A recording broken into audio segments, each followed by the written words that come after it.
Eu sou Roberto Farias, professor de Geografia, e vou falar aqui sobre cidades, populações e problemas urbanos. De início, podemos dizer que a cidade tem lugares diferentes de acordo com a experiência de vida de cada um, moradia, estudo, trabalho.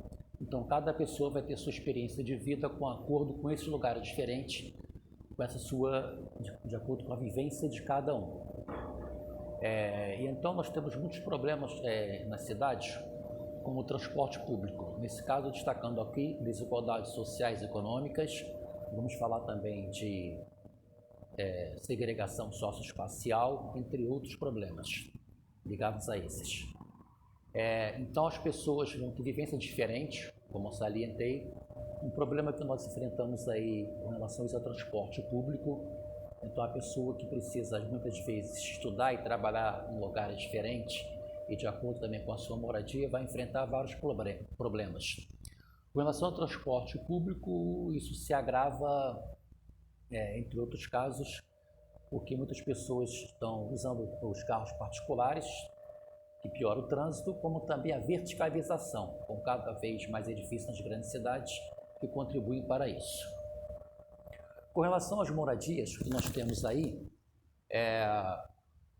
as pessoas com piores condições de vida, muitas vezes vão morar em lugares afastados, em bairros periféricos das grandes cidades, ou então podemos destacar o caso das maiores cidades do Brasil, Rio de Janeiro e São Paulo, nas favelas, nas comunidades, para ficar mais perto do seu local de trabalho. Com isso, então, essas pessoas mais carentes enfrentam problemas não só de transporte público, como eu falei antes, mas também de infraestrutura, água, esgoto, saneamento básico no geral, como também nós temos a chamada autoconstrução.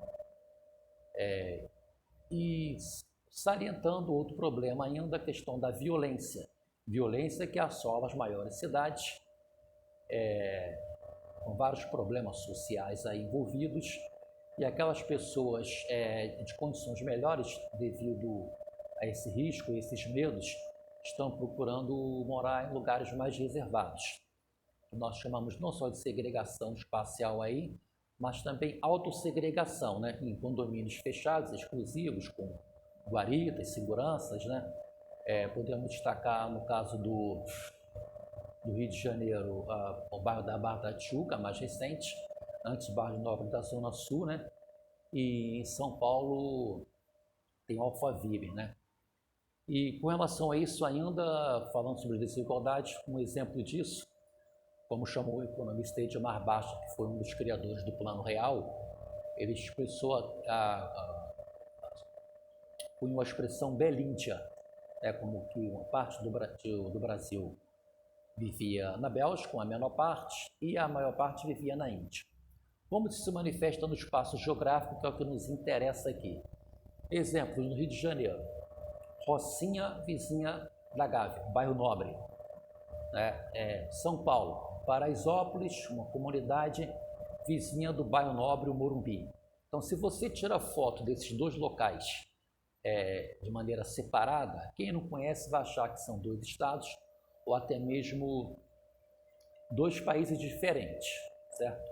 Então, isso aí é a chamada segregação socioespacial. Como eu falei anteriormente, a autossegregação é quando as pessoas vão procurar viver num ambiente mais reservado, como esses condomínios fechados, repetindo o caso da Barra da Tijuca, no Rio de Janeiro, vários condomínios, e em São Paulo, o Alphaville, que fica em Barueri, certo? Santana do Parnaíba. O que nós temos ainda? Esses problemas sociais de violência, moradia precária, segregação socioespacial. Vamos falar ainda de alguns problemas ambientais também, já que esta aula nós estamos falando de problemas socioambientais, destacando dois casos.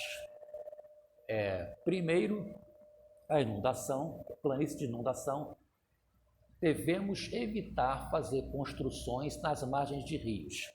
Tá? Como eu disse anteriormente, essas áreas de risco estão reservadas às pessoas mais carentes, nas várzeas, na planície de inundação, como também nas encostas, né, com alta declividade.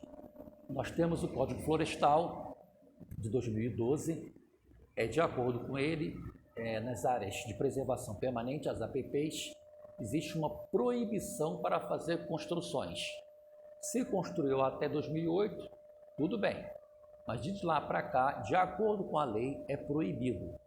Não só nas áreas rurais, já que o Código Florestal fala mais das áreas rurais, mas nas áreas urbanas também. Tem uns limites lá